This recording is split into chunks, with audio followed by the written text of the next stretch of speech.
سكنتا كينا سينا السلام عليكم ورحمة الله وبركاته. السلام عليكم التن وعليكم السلام ورحمة الله وبركاته. ورينا ألف جتنا أنا وريويلكم بالتويلكم عندك يسلم بعنا نفتر كان إسلام السلام عليكم سنين وريكون أمو أنا ألف بعنا نفتر ويلكم كسيد ديفنا وشورة من تبرع قبل الليل سنكاستين ريون ودين تلفون أتبرع في دمي وفيت أكاس إن شاء الله سلامتك يتان سونك أيوف أبون ديك سنون دعتنا ربنا مهكار أباتين ملكاو أنا اللي إسن اللي خالق السماوات والأرض ربي نهاجر إتأسود على دوان الدولة الله إن شاء الله على يرود أكاسوما شانيد أفانو الرا أكاسوما دريه بيعرب الراني الله شيخ روبي بالتي شيخ روبي اللي من الأتيباني سندي كوغرف نبرة دبرة يورب براتاتي كان أمو أمريكا داف إثيوبيا جنرالوت أمريكا تيف إثيوبيا اللي هذا سنين سولين تطلنا يورب براتاتي كسمان هذا يرول له لله لا إن شاء الله دو بريدو كبناتا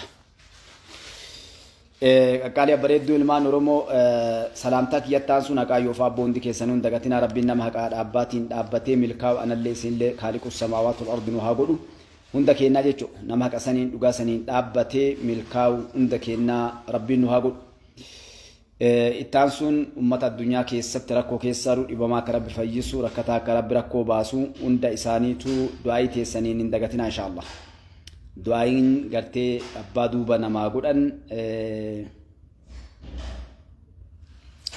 هدونا ما فيديتشو كان إن شاء الله بكر إيقال إن شاء الله رب براتاتي شاني فانو أكسما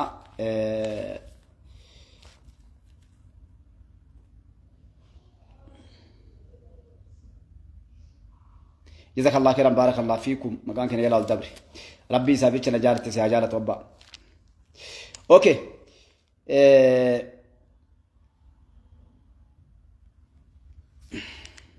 اوكي بكر رايقا ان شاء الله شاني فانو اكوما ريو خانا كاوني ديما جرو كرا رايات سبياتين هنجي فانو غغردون كرا رايات سبياتين فاجر تيچو كون تنكار في شاني فانو رتنا نورومياتي في naannoo amaaraa irratti fudhatamaa jiruun shaniin hedduun akkasuma faannoon hedduun barbadaa'uu karaa raayyaa ittisa biyyaa irraa argachaa jirra jechuu kanaaf keessaayyuu naannolee isaan kataban keessaa godina Goojjamii fi Bahardaaritti humnoonni Gozel bakkoota maqaadhaanii naannoo Goojjamii fi Gondar kanneen keessa jechuudha Gozom Dubaay Dabra Eliyaas Chaartekeel Dogoloma maqaa ajaa'ibaa qabanii warqaammaa giraakadiimaa yadaadaa maqaan isaanii jajjaba akka malee naannolee kanneen tankaarfii fudhatame akkasuma naannolee Oromiyaa keessatti naannolee Oromiyaa keessatti bakkoota adda addaa irratti tankaarfii raayyaan ittisa biyyaa fudhateen diinarraa balaa geettee inshallah isinii tuqaa jechuudha. kun naannoo Amaaraatii fi Oromiyaa keessatti walumaa galatti bakki kaa hedduu maqaan hedduun dheeraa jira warri barbaadan poost goonee jirra kamaraayyaa ittisa biyyaa kallattiidhaan isiniif sheer goonee jirra sheer godhaatii dhaqaa irraa hordofaa jechuudha walumaa galatti faannoon mee dura osoo kaa badiisaa irra ga'een himini faannoo wanni dalagaa jirtu as biratti wanni kaa biraan naageettan warri hedduun nu mormitanillee yeroo nuti jawwee Mustafaan jedhu hedduun namaa na balaaleffachaa turtan hedduun namaa jechuudha yeroo an jawwee jedhu gariin nama parsanaalii nama tokko duultaan aan jedhan jechuudha. Adda garuu gochi Jawaar nurratti dhaadhessaa ture faarsaa ture ilmaan Oromoo akka gaafa miliinikitti harka muruun dhufte jechuudha. Akkuma agartan ilma Oromoo tokko faannoon qabdee harka murtee waan kana kaa hedduun keessan dubbachuun barbaaddanii ana dubbata jechuudha. Warri Jawaar boru hangoon dhufaa arsiin nun dhiiftuu akkam taana jettanii lafa martan alhamdulillahi rabbi haqana dubbise. Karabbi malee uumaan sodaan ana isin himaa jechuudha. Waan kana yeroo dheeraa wanni iyyaa turre dubbachaa turree fi tunaggaltullee isin himaa turre. Amma warri Jawaar jala oriitanii isaaf nu ajjeesuu nu barbaaddanii fi yeroo dheeraa gartee duula adda addaa ooftan keessaa yoo warri maqaa arsii himattanii Jawaar irratti duultan hadha maal jettarree? Mee maal jettan maal deebistan? Duulli Jawaar ijaare biyya Arabaa irraa haga naannoo Amaaraatitti ilmaan Oromoodhaa walirratti duulchisaa jira. Nafxanyoota akka nu mursiisaa jira jechuudha. Jawaar faannoon qabsaa'otaa natu beekaa hundeerra jechuudha. Namni faannoodhaan diina jedheni kijibaan hin jedhame namni faannoo diina jedheen faannoo namni danqara galche Oromoodhaan hin jedhe. Dr. Abiy Ahmed Aliitu warra biyya bulchaa jirutu isaan diinse malee faannoon diinaa miti hundee kalee irraa beekaa gaafa isaan asmaraa jiran ijoollee kanneen jedhe jechuudha. Kanarratti Oromoon dhadholii gabba'uu qabna. Ilmaan Oromoo kanarra yoo olii gadi hin baane dhugaa jirtu walitti hin dubbanne kijibduudha jechuudha. Na isiniif dhagaa diina Oromooti hayyaan laallattuudha. Namni dhugaa tanarratti hadha ilmaan Oromoo 21 century jaarraa 21ffaa keessatti hadhallee harka numuran gochi kaleessaan duratti deebi'u keessatti namtichatti qoroffee tana jala deemtanii diinni ilmaan Oromoodhaa isin jechuudha. Seenaalleen isin hin dagattan. Kalee goobana daaceefaa bar ilmaan Oromooti. Warroonni yeroo yakka saba keenya irratti dalagan kaleessas madaa nurraan baane jaarraa meeqattis haa guyyaa qiyamaatti nurraan baane warri nurratti dalage warruma hayyuu jettee Oromoon kalee jala gulufaa turte jechuudha. Oromoo waliin kijibinaa. Oromoo yoo dhugaan dhiiga Oromoo namooma Oromoo qabaattan yeroon dhugaa walitti himnu ammaa jechuudha. Mucaan kaleessa gartee faannoon akkas irratti daladde ilma Oromooti jaalattee jibbitee. Kanaa ol maaltu nu hafe dhufnaan tokkoo keenyarra san dalagan osoo hiree argatan jechuudha. Wama kaleessaan nurratti deebisuuf hadhallee deemaa jiran. Waan dayyuu sanu keessa dhalate rabbi godhe hin beeknu jechuudha. Warra hadhallee namaaf gartee jilbiifatu akka nama hayyuu hin qabne akka nama beekaa hin qabne garii keessan quba isin qabne jechuudha waan dalagaa jirtan. Jawaar wajjin shira dalaguu deemaa jirtan adhaa miti yeroo eeggattanii riphistanii dalaguu deemaa jirtan keessayyuu artistoon abbootiin qabeenyaaf hayyoota ofiin jettan warri hadha taayitaa hangoo gubbaa jirtanii dhugaan ilmaan Oromoo dhiigni ilmaan Oromoo isin nyaachuu deemaa jechuudha. Namarraa dhalattan ufi namarraa baatan ufi haadharraa abbaa irraa obboleessa qabdan silaa yoo gartee waa dubbattan garuu dhugaa walitti himuu irra dantaa mataa keessaniitiif hadha yakki takkaa saba kamirratti illee dalagamaan jiru biyya kamitti illee dalagamaan jiru jechuudha.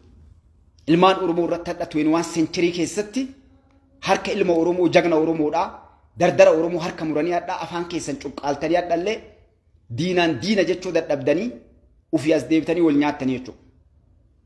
Rabbiin isin dhiisa isin hin dhiisu. Guyyaan salphina keessanii illee fagoo miti. Dhiigni jagna isaan harka muranii akkas godhanii sun seelee dhiigni jagna isaan harka muranii 21 century jaarraa 21ffaa keessatti muran suni si aftisee taa warri hadha gartee yakka irra saba Oromoodhaa dhallee harka mursiiftu jechuudha. Soo kanaafuu gochi faannoon daladde wanni dalagamaa jiru asumaan ilmaan Oromoo namoonni gartee haqa kanaa dhaabbatan suuraan sun viidiyoon sun faca'ee addunyaa akka dhaqqabuu fi yakki hadha dalagamaa jiru warroonni gartee faannoo nurra faarsan jagna jedhanii gartee qabsaa'ota jedhanii deemaa jiran ilmaan Oromoo walii facaasuudhaan waan kana gubbayyoon dalanne wanni kun qoratamee haga dhumayyoo gadi hin baane isinuu Oromoo miti jechuudha. Namoomaan hadhaa nu'u miti saboonni biraa biyyoonni biraa facaasaa jiran yakka hamaadha qottoodhaan irraa murame obboleessa keenya san jechuu harki qottoodhaan bara kana keessatti dhaadannoon san qofaa miti Madagaskaarii isin galchina kalee jedhan inshaallah rabbiin gartee haqa dalagu isaan salphisee diqqeesse wanna maachi fidanillee jirtu godhuullee danda'anii garuu gadheen Oromoo himattanii Oromiyaa keessa teettanii magaalaa Finfinnee teettanii kutaalee Oromiyaa keessa teettanii hadhallee diina nurratti baasuudhaaf sa'a 24 Oromoo 4 kiiloo baasuudhaaf lafa dhiittanii inshaallah jazaan kaaliqa biraa gartee argattanii salphinni keessanii diqqeenni keessanii gartee fagoo miti rabbiin nu haa agarsiisu inshaallah teennee waliin laallaa jechuudha. Maaliif dhiigni ilma namaa hadha jigaa jiru kuni dhiigni ilma namaa hadha jigaa jiru kaleessa gaafa gartee makiinaa irraa buusanii rashan gaafa ambulaansii keessaa buusanii rashanan gaafa mana dhufanii masgiida keessatti dubartii gudeedaniif olumaayii ta'e naqalanii hin dubbachoo diddaniimi wal nyaachoo gubbat tokkoffaa walirra duuluu irra tokkoffaa diina kennaa salaatu ammoo warri gartee tokkoffaadha inshaallah rabbiin jazaa takkallee daganne yoomillee rafni kagalmeen isaa gartee sa'a 24 galmeessitu jazaa kana hunda namaatiyyuu deebisuu deemti jechuudha. Biiznillaahi ta'ala fagollee miti akkasin naa qabadha.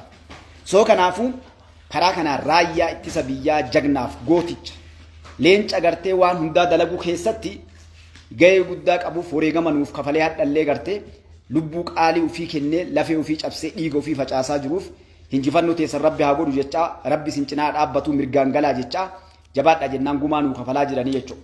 Jabaadha leencoleen gartee raayyaa ittisa biyyaa ilmaan keenya obboleewwan keenya akkasuma warri gartee biyya tanaaf jecha wareegama kafalaa jirtan gartee rabbiin isinii haa tumsu mirgaan galaa irra aanaa haqarra jirtanii waan nu gammachiisu dalagaa jirtanii gartee isin duuba jirraa waan dandeenyuun waan biraa dadhabne du'aa isinii goona jabaadhaa jennaan jechuudha.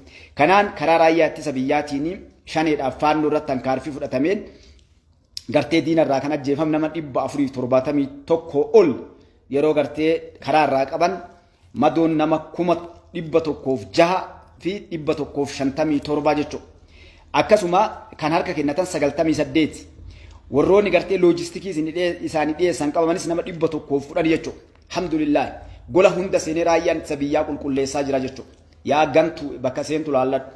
Kanaaf gartee warri loojistikii 111 yeroo ta'u kilaashii 110 akkasuma bireenii tokkoo fi RPG tokko akkasuma meeshaalee waraanaa gosa adda addaa 34 fi reediyoo qunnamtii 4 akkasuma shugguxii 18 boombii 22 akkasuma Sinotraak tokko ambulaansii tokko kan isaatti fayyadamee bakka adda addaa irraa guurame jechuudha.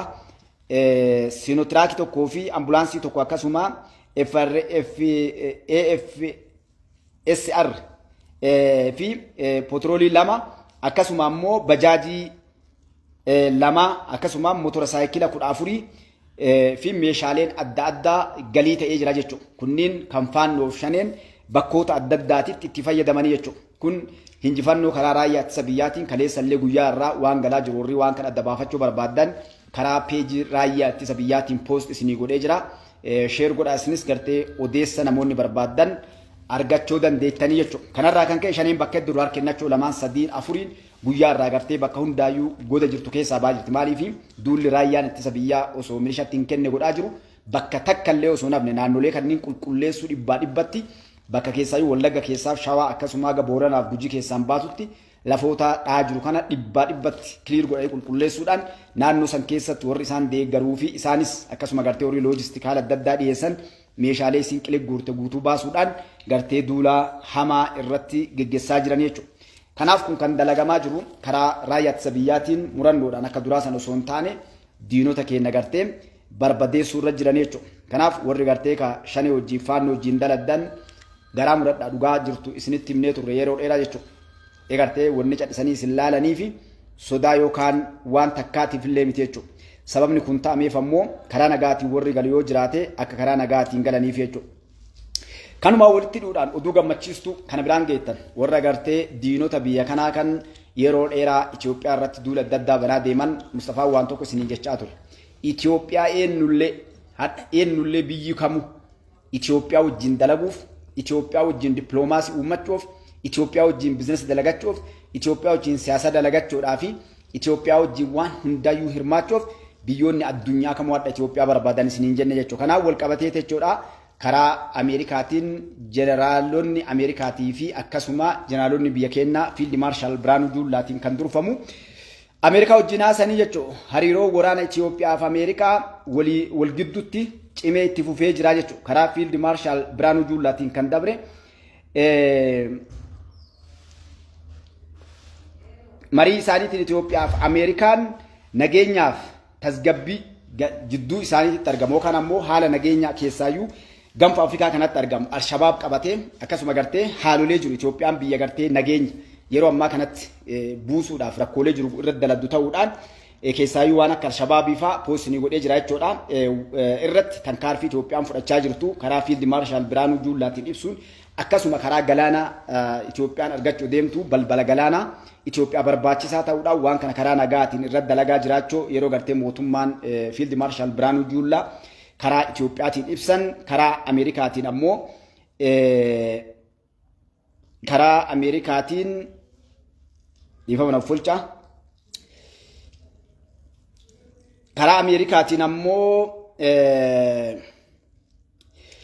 jeneraalli Ameerikaadhaa jeneraal Degvin RM Androosins karaa Ameerikaatiin wanni Itoophiyaan dalagaa jirtu karaa nageenyaa irratti waan gaarii dalagaa jiraachuudhaa fi Ameerikaa fi Itoophiyaan waliin dalaguu akka itti fufanii fi keessaayyuu waa'ee Alshabaab irrattis akkuma mootummaa Fiild Maarshaal Biraanuu Juullaa jedhanitti kan itti fufu tahee Itoophiyaan balbala galaanaa yookaan ammoo gartee asabiin karaa nagaatiin argachuuf deemaa jirtu kanas akka deeggaranii fi akka waliin waan hundaa waliin dalaganiif Itoophiyaan biyya barbaachistu yeroo ammaa keessatti nagaa Gamfa Afrikaa akkasuma naannoo kanatti argamuu fi murteessituu ta'uu galaana diimaa irratti akka Mustafaan asiin dura isiniin jedhe murteessituu ta'uu isii mootummaan Ameerikaallee gartee karaa jeneraala Ameerikaadhaa kan Afrikaatti ramadameen muummicha ministeeraatii fiild maarshaal Biraanuu Juullaaf jeneraalota wajjin marii bal'oo waliin godhanii jiranii jechuun gurra isin calawu warri kaleessa gartee rakkoolee adda addaa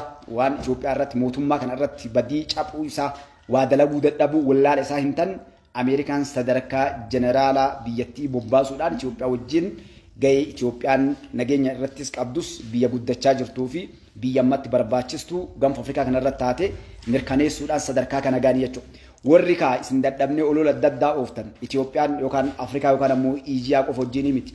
Ameerikaa aga Awurooppaa akkasuma aga Iijiyaa Indonooziyaa fi Jarman, Jaapaanii fi Faransaay biyyoota guddatan Kanaadaa naga baatutti mootummoonni biyyattii addunyaa kana guutuun Itoophiyaa wajjin dippiloomaasiidhaa fi karaa gartee diinagdee akkasuma siyaasaatiin waliin dalaguudhaaf harka gara Itoophiyaa gara aabbichuudhaa hiixachaa jiran jechuudha. Gurratti isin calawu.